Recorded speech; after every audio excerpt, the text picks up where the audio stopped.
Martins aqui. Parabéns. Já tinha lido. Pessoal, vamos caminhando aqui. Tem mais assuntos aqui para a gente tratar. Né? Vamos lá. Pois bem, eu queria agora fazer uma análise separada. A gente tem conversado bastante sobre isso. Tem a ver com essa situação ocorreu hoje. Eu já trouxe aqui, acho que uns 3 ou 4 temas ligados a esse assunto especificamente aqui, durante o mês de novembro. E hoje foi convidado, né? Tá gostando aqui das análises, pessoal, do canal? Dá like, se inscreve e compartilha, tá? E esse assunto especificamente aqui, a gente já vai passar direto para ele aqui. Putin convida Bolsonaro para visitar a Rússia. Nós trouxemos aqui durante o mês de novembro de 2021 uma série de temas, né, falando sobre isso, inclusive a possibilidade de que o próprio presidente iria, né, ali à Rússia em novembro. Inclusive, eu cheguei a consultar algumas pessoas acreditavam que poderia haver uma esticada ali da viagem, da missão do Oriente Médio à Rússia. E isso não é oficial o que eu vou falar agora, mas me parece que toda aquela confusão, enquanto o presidente esteve fora, e depois de muito tempo, foi a primeira vez que o presidente esteve fora por muito tempo do Brasil, e aí teve toda aquela situação em Portugal, né? A gente já está falando, a turma lá pregando um outro tipo de regime no Brasil, aqui, que não o presidencialismo.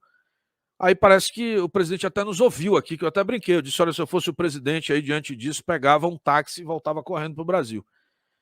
E aí parece que isso não funcionou. Mas, na sequência, teve uma missão da ministra, inclusive nessa sequência da visita ao Oriente Médio, seguiu para a Rússia a ministra Tereza Cristina, ministra da Agricultura, visto que tanto a Rússia quanto a Bielorrússia, ou Belarus, fica ali vizinha, né? E que tem muita influência dos russos, são fornecedores significativos, né, dos nossos insumos da cadeia produtiva agrícola do Brasil. Praticamente os fertilizantes. Vamos facilitar, né, para o pessoal. Inclusive, Belarus é muito forte nisso, né? Ou Bielorrússia, como o pessoal costuma falar aqui. E, na sequência, agora há poucos dias, está lá, né, o ministro das Relações Exteriores, o nosso chanceler, né, fazendo a entrega e acompanhando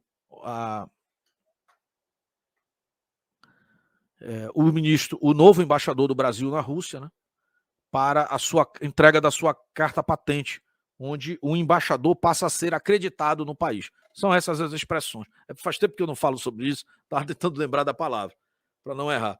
Tá? Então vamos lá. O diplomata Rodrigo Baena Soares é o novo embaixador do Brasil em Moscou. Falando numa cerimônia de apresentação das credenciais dos embaixadores em Moscou, Putin disse que a Rússia continuará a fortalecer gradualmente a cooperação bilateral com o Brasil nas áreas comercial, energética, científica, entre outras. Tá? Só para falar para vocês, existe sim propostas de aperfeiçoamento no setor nuclear, principalmente na área de energia, para trocas com a Rússia, a partir das empresas de energia nuclear russas, a Rosatom. Inclusive, Rosatom, né? Não é Rosatom de rosa, é Ros de Rússia. E, inclusive, essa empresa já desenvolve trabalhos nesse segmento com vizinhos nossos aqui latino-americanos. Porque a gente fala desse tema, a turma do jornalismo brasileiro trata isso, quando a gente conversa, como se fosse ficção científica falar de energia nuclear. Só isso é presente na Europa inteira, é matriz, inclusive, principal em alguns países, inclusive da Europa. Tá? E eles estão aqui pela região, né? Energética, científica, entre outros. O presidente russo Vladimir Putin convidou o seu homólogo brasileiro, Jair Bolsonaro, para visitar a Rússia, né? Convidou nesta quarta-feira. Ficaremos felizes em ver o presidente do Brasil na Rússia, acrescentou o chefe de Estado. O Brasil é um dos parceiros estratégicos mais importantes da Rússia. Trabalhamos juntos no Fórum dos BRICS e no G20. Para quem não sabe, eu faço parte de muitos desses fóruns, inclusive já mediei painéis da defesa, da indústria de defesa militar, né, entre o Brasil e a Rússia por algumas vezes, inclusive no último BRICS que ocorreu no Brasil, onde o Brasil presidiu o Conselho dos BRICS.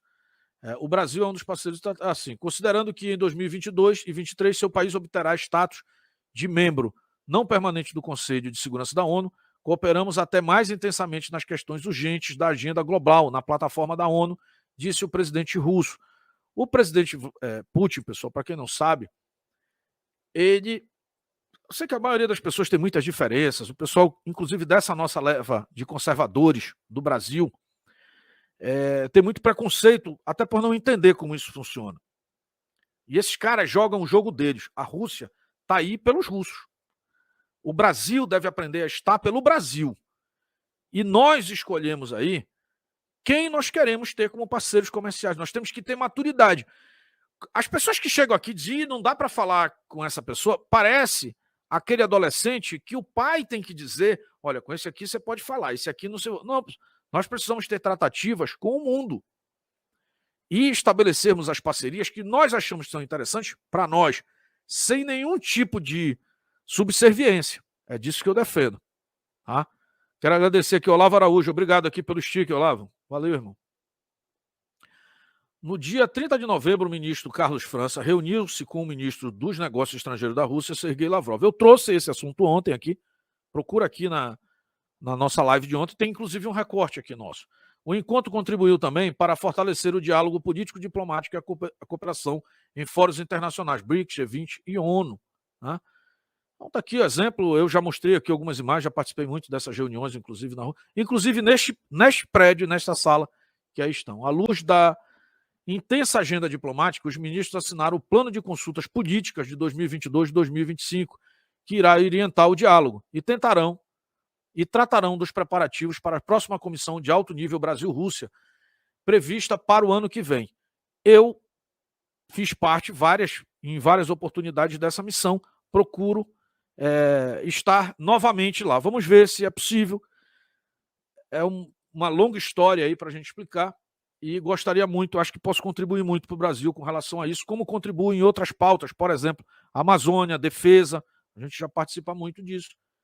Espero que a gente possa estar lá juntos, né, na missão, acompanhando o presidente Bolsonaro. Vamos ver se teremos aí. A gente precisa ser convidado, né, pessoal? Ou se convidar. Mas vamos lá, eu acho que eu posso contribuir pela experiência que tenho aí, e é óbvio que a gente trabalha para isso. Tá? Então, um assunto muito importante, nós já havíamos falado sobre isso. Eu posso dizer para você que um dos temas principais que o nosso chanceler, Carlos França, foi tratar lá com o Lavrov, além, é óbvio, de acreditar o novo embaixador lá e entregar a entrega da carta patente, né? Isso fortalece a relação. Isso não é normal, tá, pessoal? A Rússia recebe inúmeros signatários de outros países aí representando, são 200 países no mundo, a maioria também tem. A maioria não, mas os mais importantes têm representação lá na Rússia, assim como tem no Brasil, e não é toda a praxe de o chanceler acompanhar. Né? Então é um prestígio que o Brasil fez para a sua embaixada na Rússia, né? E para a relação que mantém com aquele país. Então é importante e gostaria muito, sinceramente, que o Brasil tivesse essa conexão, até para apresentar para os seus outros players no mercado, como a própria Rússia, como os próprios Estados Unidos, os países da Europa, da China, né? Que o Brasil sabe se relacionar e negociar com todo mundo. É importante. Eu ontem expliquei isso aqui. Se você negocia só com um, você se torna um player muito fácil e acessível e acaba saindo com muito pouco em todas as negociações. O meu objetivo é que o Brasil faça muito negócio. Inclusive, se nós pudéssemos hoje ter as nossas trocas comerciais muito mais intensas com os Estados Unidos do que com a China, eu preferiria muito. Mas desde que a nossa posição de concorrência mundial fosse reforçada. Ter essas trocas comerciais com um único país, por exemplo, com mais do que o dobro de negociações do segundo colocado, nos enfraquece em negociação. A ponto, por exemplo, de nós termos uma China, por exemplo, que se dá o luxo de deixar a nossa carne, que é exportada para aquele país, estragar no porto sob qualquer pretexto. Ou sobre deliberadamente declarar, ao ver o nosso povo necessitando de uma química que eles produzem e que todos nós sabemos que eles foram responsáveis, pelo menos primariamente, pela disseminação e foram responsáveis, inclusive, de não alertar o mundo sobre o que estava acontecendo, ainda se acharem no direito de por pelengas diplomáticas, reterem, né, essa química comprada pelo Brasil nas suas alfândegas, né, locais. Como é que você resolve isso? Você tem que ser importante. Se você é alguém que é fácil, se você faz como a maioria gostaria aqui, não, fecha tudo, vamos fazer negócio só com esse país aqui. Aí me desculpa, aí vão pintar e bordar com a nossa cara. A relação entre países não é uma relação de amizade. A relação entre os países ela é basicamente calcada, baseada nos interesses mútuos, que devem ser atendidos de forma a satisfazer as partes. No momento que a coisa se transforma em algo tóxico, né? Aí você precisa arrumar outros caminhos. Então, eu sou a favor de negócios com todos, para fortalecer os nossos negócios com todos.